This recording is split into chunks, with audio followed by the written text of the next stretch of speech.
من الاشرار، اس میں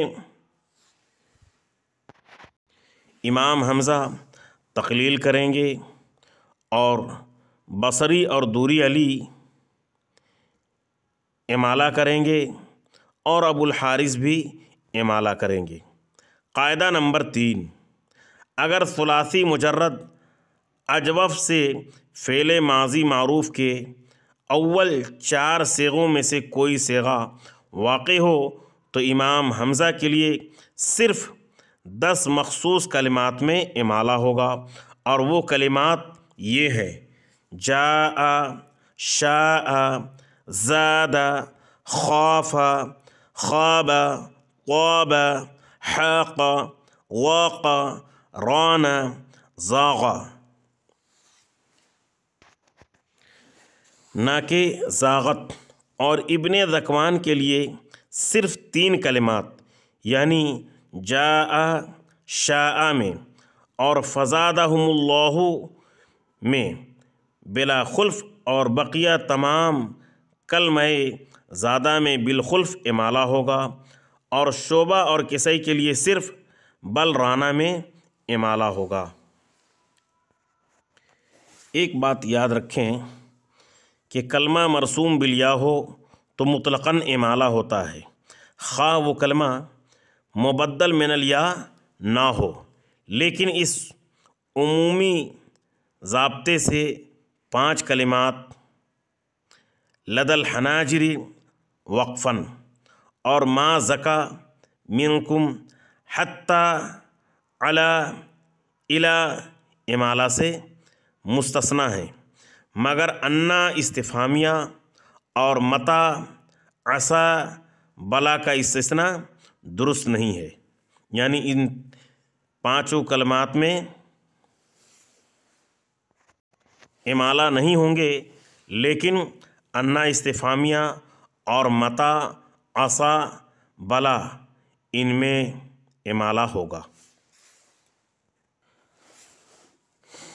اصل تو یہی ہے کہ کلمہ واوی غیر مرسوم بالیا میں امالہ نہ ہو، اور ایسے کلمات 12 ہیں: پہلا عصا، دوسرا صفا، تیسرا ان الصفا، چوتھا ابا، پانچواں ثنا سین نون الف، چھٹا خلا، ساتواں علا عین لام الف، آٹھواں عفا، نواں نجا اور 10واں بدا، 11واں دنا اور 12واں دعا۔ مگر اس شرط سے 3 کلمات مستثنیٰ ہو کر حکماً ذوات الیا میں داخل ہیں، حالانکہ وہ واوی اور غیر مرسوم بالیا ہیں۔